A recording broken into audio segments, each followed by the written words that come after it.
ओम नमः शिवाय। दोस्तों, धनु राशि वाले जातकों का इस चैनल पे स्वागत है। इस वीडियो में हम आपको बताने जा रहे हैं धनु राशि का साल 2021 में अप्रैल, मई और जून का महीना किस प्रकार जाने वाला है, यानी इन 3 महीनों की समयावधि में ग्रहों के अनुसार किस प्रकार की संभावनाओं का निर्माण धनु राशि वाले जातकों के जीवन में होने जा रहा है।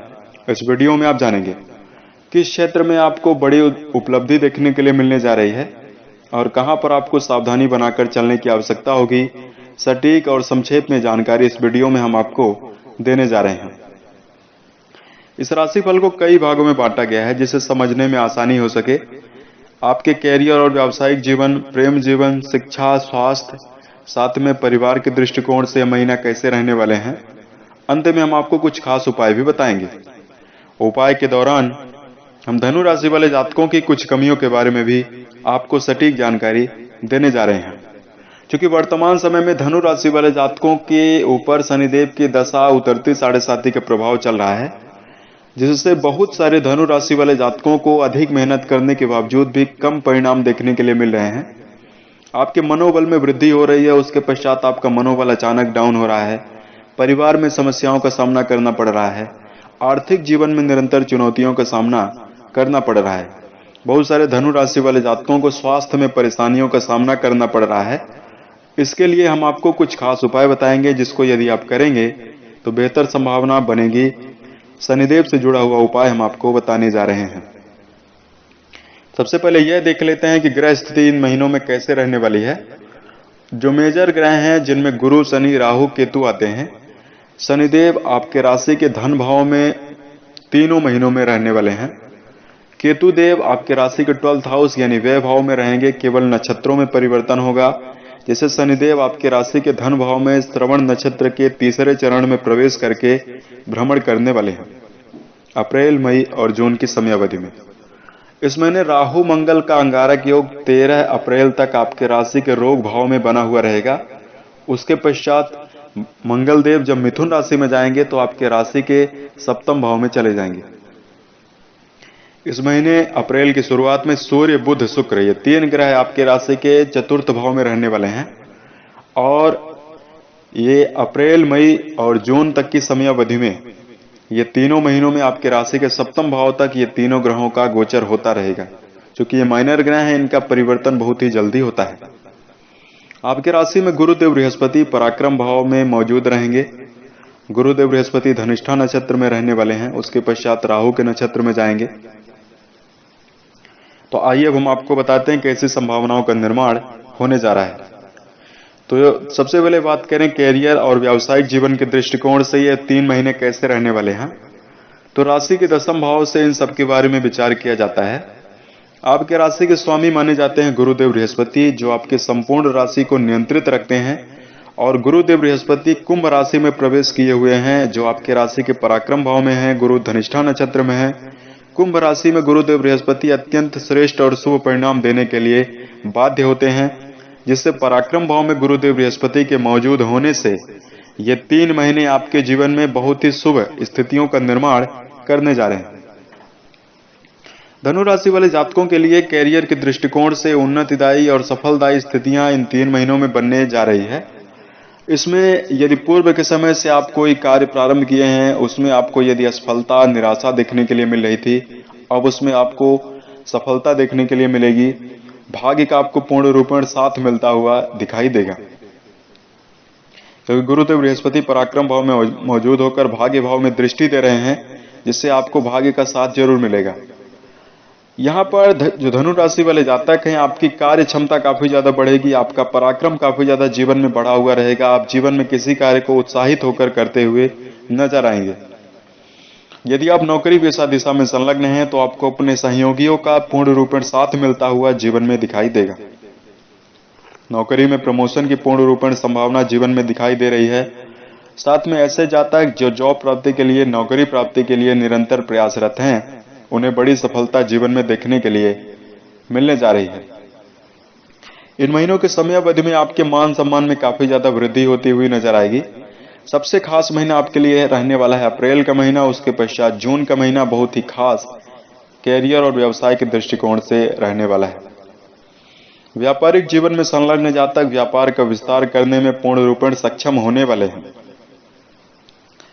अब इन 3 महीनों में आपकी राशि में आर्थिक दृष्टिकोण से अगर हम आपको जानकारी दें तो आर्थिक मामलों में चूंकि राशि के धन भाव में शनिदेव श्रवण नक्षत्र के तीसरे चरण में विराजित होकर भ्रमण कर रहे हैं और राशि के लाभ भाव में कि जो स्वामी आपके राशि के सुख भाव में विराजित रहने वाले हैं, तो राशि का धन और लाभ भाव दोनों काफी ज्यादा प्रभावी है, जिससे आर्थिक जीवन में अप्रैल का महीना बहुत ही शानदार है। उसके पश्चात मई का महीना उतना अच्छा नहीं है। जून का महीना आर्थिक मामलों में बहुत ही बेहतरीन रहने वाला है।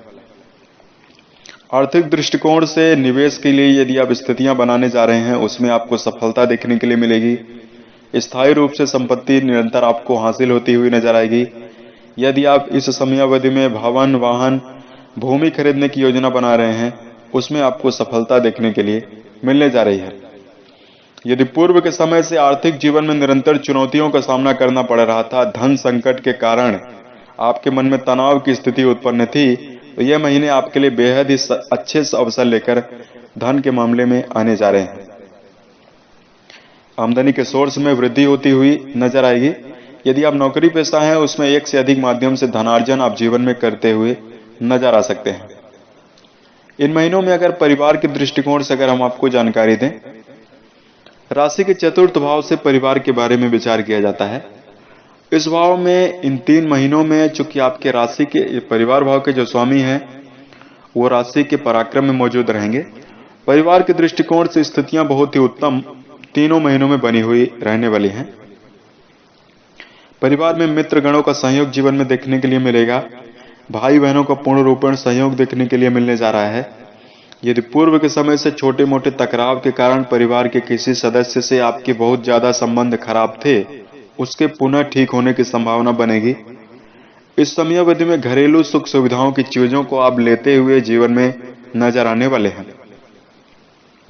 आप परिवार की प्रत्येक जिम्मेदारियों को पूरा करते हुए नजर आने वाले हैं।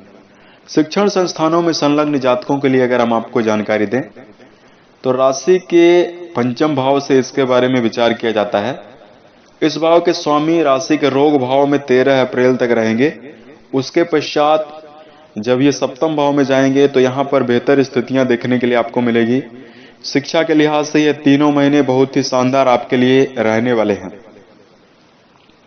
शिक्षण संस्थानों में संलग्न जातक यदि परीक्षा प्रतियोगिता की तैयारी कर रहे हैं और उसमें यदि आप बैठने की योजना बना रहे हैं और आप यदि प्रदर्शन अपने पूर्ण रूप में ध्यान के साथ, मन के साथ एकाग्रता पूर्वक करेंगे, उसमें परिणाम आपकी आशा के अनुरूप आने की संभावना बनने जा रही है। विद्यार्थियों के लिए समय बहुत ही शुभ रहने वाला है। सबसे अच्छा महीना आपके लिए अप्रैल का महीना रहेगा और जून का महीना बहुत ही बेहतरीन रहने वाला है। अगर इस समयावधि में आपके स्वास्थ्य में जानकारी दें तो स्वास्थ्य की दिशा में चूंकि ये तीनों महीने में अगर हम आपको जानकारी दें तो इतनी अच्छी स्थितियां नहीं बनने जा रही है।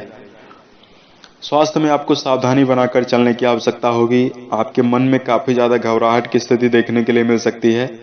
राहु मंगल के अंगारक योग के कारण आपके घुटने में परेशानी, पेट से संबंधित समस्याएं, साथ में इस समयावधि में आपको मस्तिष्क में प्रॉब्लम देखने के लिए मिल सकती है। स्वास्थ्य को पूर्ण रूप में फिट बनाए रखने के लिए प्रत्येक दिन आपको योग, ध्यान, प्राणायाम करना चाहिए। रोग प्रतिरोधक क्षमता को आप यदि बेहतर बना लेंगे तो स्वास्थ्य आपका काफी ठीक रहेगा। रोग प्रतिरोधक क्षमता को बेहतर बनाने के लिए प्रत्येक दिन आपको हरी सब्जियों का सेवन करना चाहिए। साथ में अपने मन में किसी भी प्रकार का तनाव लेकर आप ना चलें। इस समयावधि में अगर आपके राशि में प्रेम और वैवाहिक जीवन के लिहाज से अगर हम आपको जानकारी दें तो प्रेम जीवन के लिहाज से स्थितियां इन तीनों महीनों में बहुत ही बेहतर रहने वाली है। अप्रैल के महीने में प्रेम जीवन में काफी सौहार्द पूर्वक स्थितियां देखने के लिए मिलने जा रही है। रिश्ते में काफी समर्पण देखने के लिए मिलेगा। रिश्ते में आप काफी भावनात्मक रूप से एक्टिव रहने वाले हैं। शुक्र के पूर्ण रूपण प्रभावी होने से इस समयावधि में वैवाहिक जीवन में संलग्न जातकों के वैवाहिक सुखों में बढ़ोतरी देखने के लिए मिलने जा रही है। मई के महीने में कहीं घूमने फिरने की आप योजना बना सकते हैं। मई के महीने में धार्मिक आयोजन हो सकता है। आपको संतान की प्राप्ति होने की संभावना जीवन में बन रही है, जिससे मन में प्रसन्नता देखने के लिए मिलने जा रही है। इस समयावधि में दाम्पत्य जीवन में जुड़े हुए जातकों के लिए संतान के दृष्टिकोण से समय बहुत ही उत्तम रहने वाला है। आपके संतान बेहतर प्रगति और प्रदर्शन करते हुए नजर आएंगे। तो ये तो रहा धनु राशि का राशिफल। अब आइए हम आपको बताते हैं कुछ खास उपाय जिसको करके आप बेहतर संभावनाओं का निर्माण कर सकते हैं। तो सबसे पहले बात करते हैं धनु राशि की कुछ कमियों के बारे में। तो धनु राशि वाले जातकों, चूंकि राशिफल तो आप निरंतर सुनते हैं, आप अखबार में, टीवी में निरंतर राशिफल आप देखते हैं। उसमें यह कहा गया है जन्मपत्री हर कोई बाँचे, कर्म न बाँचे कोई। इसका मतलब यह हुआ कि आप यदि राशिफल देखते हैं और यह आपके जीवन में नहीं लागू हो रहा है, जीवन में यदि बार बार चुनौतियों और प्रतिकूल परिस्थितियों का सामना करना पड़ रहा है, तो आपके जीवन में कुछ ऐसी कमियां हैं जिसके बारे में आइए हम आपको जानकारी देते हैं। सबसे पहले धनु राशि के अंतर्गत जन्मे जातकों में क्या खूबियां हैं यह देख लेते हैं। तो देखिए, गुरुदेव बृहस्पति से प्रभावित इस राशि के अंतर्गत बौद्धिक और शारीरिक दोनों रूप से काफी एकाग्रता देखने के लिए मिलती है। इस राशि के अंतर्गत जन्मे जातक बहुत ही ईमानदार होते हैं। धनु राशि अग्नि तत्व राशि मानी जाती है, इसलिए इनमें क्रोध की अधिकता होती है। ये जीवन में किसी भी कठिन से कठिन कार्य को उत्साहित होकर करते हुए नजर आते हैं। इस राशि के अंतर्गत जन्मे जातक बहुमुखी प्रतिभा के धनी होते हैं। जीवन में किसी भी प्रकार की चुनौतियों का ये डटकर सामना कर सकते हैं। अपने परिवार के लिए, अपने बच्चों के लिए ये समर्पित देखे जाते हैं। परिवार के लिए आत्मसमर्पण की राशि यह मानी जाती है। उसके बावजूद भी यदि आपके जीवन में चुनौतियां निरंतर उत्पन्न हो रही हैं, तो कुछ खास कमियां हैं जिस पर आपको कार्य करके जरूर चलना चाहिए। सबसे पहली कमी है, धनु राशि वाले जातक जीवन में किसी कार्य को दुविधा में करते हुए नजर आते हैं। कुछ समय के पश्चात इनके मन में दोहरा व्यवहार होता है। इनके स्वभाव में अस्थिरता होती है। किसी कार्य में ये स्थिर होकर किसी कार्य को नहीं कर पाते हैं।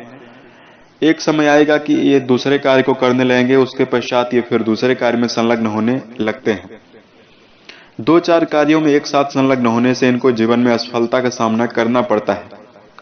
धनु राशि वाले जातकों को पूर्ण रूपेण यह सलाह दी जाती है, जीवन में किसी एक लक्ष्य में संलग्न हो और जब तक उसमें आपको सफलता न मिल जाए, किसी दूसरे कार्य में आपको संलग्न नहीं होना चाहिए। जीवन में क्रोध अत्यधिक इनके होता है। क्रोध और स्वाभिमान के कारण अपने जीवन में नकारात्मक स्थितियों का निर्माण कर लेते हैं। अपने परिवार में, अपने रिश्तेदार के साथ, कार्यस्थल पर, क्योंकि क्रोध जब इनके अंदर आता है तो क्रोध के कारण इनके अंदर अहंकार की भावना उत्पन्न होने लगती है और अहंकार के कारण ये जीवन में दिखावा करने लगते हैं। झूठा दिखावा करने की प्रवृत्ति इनके अंदर आती है। ये आर्थिक रूप से अपना नुकसान जीवन में काफी कर लेते हैं। इस पर आपको यह सलाह दी जाती है कि जीवन में अपने अंदर सरल होकर जीवन जिएं, किसी भी प्रकार का दिखावा करके जीवन में ना चलें। हमेशा ही काम, क्रोध, लोभ, मोह, ये 4 चीजें व्यक्ति के पतन का कारण मानी गई हैं। जिसमें यदि आपके अंदर क्रोध की स्थिति, अहंकार की स्थिति यदि उत्पन्न होती है, इसको आप कम करने का प्रयास करें। सूर्य देव को जल अर्घ्य दे सकते हैं, जिससे आपके क्रोध में काफी कमी देखने के लिए मिलेगी। धनु राशि वाले जातकों, यदि जीवन में बार बार असफलताओं का सामना हो रहा है तो आपको आध्यात्मिक चीजों से जरूर जुड़ना चाहिए। देखिए, शनिदेव की उतरती 7.5 का प्रभाव चल रहा है। इस पर आइए हम आपको एक उपाय बताते हैं। तो सबसे पहले ये अपने मन से आप धारणा निकाल दें कि शनिदेव के कारण हमें जीवन में अशुभ परिणाम प्राप्त हो रहा है, क्योंकि शनिदेव शत्रु नहीं मित्र हैं। शनिदेव किसी भी व्यक्ति के कर्मों का फल देने के लिए ग्रह जाने जाते हैं। जो पुरुषार्थ का, पूर्व जन्म के कर्म का, संचित कर्म का उचित न्याय शनिदेव हमेशा करते हैं। इसलिए यदि दशा चल रही है, 7.5 चल रही है और जीवन में संघर्ष चल रहा है, तो वो जीवन में आपके व्यक्तिगत विकास के लिए चल रही प्रक्रिया है। इससे आपके जीवन में संघर्ष यदि निरंतर करेंगे तो बेहतर संभावनाएं जरूर उत्पन्न होगी। और यदि मन में बार बार भटकाव की स्थिति उत्पन्न हो रही है और संघर्ष से आप परेशान हैं, जीवन में सफलता अर्जित करना चाहते हैं, तो एक शनिदेव से जुड़ा हुआ छोटा सा उपाय आप जरूर कर सकते हैं। तो देखिए, सबसे पहले आपको सूर्योदय के पश्चात उठना है शनिवार के दिन। दैनिक क्रियाओं से आपको निवृत्त होने के पश्चात पीपल के वृक्ष के नीचे आपको जाना है। धूप, दीप, नैवेद्य ये सारी चीजें लेकर जाएं। कच्चा सूत लेकर जाएं और उस वृक्ष में शनिदेव के लिए उस वृक्ष को जल अर्घ दें और मन में मानसिक रूप से आप जप करते रहें, ओम सम शनिश्चराय नमः। इस मंत्र का जप आप प्रारंभ किए रहें। जल अर्पित करने के पश्चात उस वृक्ष में उस कच्चे सोत को 7 बार घुमा कर बांधे। धूप दीप नैवेद्य द्वारा पूजन अर्चन करने के उपरांत उस वृक्ष के नीचे आपको बैठना है। दशरथ रचित शनि देव का स्तोत्र का पाठ आपको करना है। शनि स्तोत्र का पाठ आपको करना है। कोई लिमिटेशन नहीं है, आप जितना हो सके उतना करें। उसके पश्चात आप साष्टांग प्रणाम करें। अपने पूर्व के समय से हुई गलतियों की शनिदेव से आप क्षमा प्रार्थना करें और जीवन में अपने अंदर यदि मानसिक रूप से कमी देखने के लिए मिल रही है तो आप शनिदेव से प्रार्थना करें कि हे शनिदेव, हमें जीवन में आप मानसिक और शारीरिक रूप से मजबूत बनाएं, जीवन में चल रही चुनौतियों से हमें मुक्ति दें। आप देखेंगे कुछ समय के पश्चात आपके जीवन में बेहतर स्थितियों का निर्माण जरूर होगा। शनिवार के ही दिन गरीब और असहाय व्यक्ति को शनिदेव से जुड़ी चीजों का आप दान कर सकते हैं, जिसमें काला तिल, उड़द, जूते चप्पल हैं, छाता है, काले पुष्प हैं, सोना, कस्तूरी, इन चीजों का दान कर सकते हैं। शनिवार के दिन अगर तीसरा उपाय हम आपको बताएं तो शनिदेव को तेलाभिषेक कर सकते हैं और ओम प्राम प्रीम प्रोम सम शनिश्चराय नमः इस मंत्र का जप कर सकते हैं। अपने मन, वचन और कर्म के द्वारा किसी व्यक्ति का नुकसान धनु राशि वाले जातकों न पहुंचाएं। माता पिता का पूर्ण रूपेण सम्मान करके जीवन में आप आगे बढ़ें। यदि आपके जीवन में बेहतर स्थितियां चल रही है, सफलता निरंतर आप अर्जित कर रहे हैं, तो शनिदेव को आप धन्यवाद स्थापित करें और कमेंट बॉक्स में आप जय शनिदेव लिखना ना भूलें। यदि जीवन में चुनौतियां और प्रतिकूल परिस्थितियां चल रही हैं तो आप हमें समस्या अपनी जरूर बताएं ताकि प्रत्युत्तर या अन्य वीडियोज के माध्यम से हम उसका समाधान कर पाएं। ओम नमः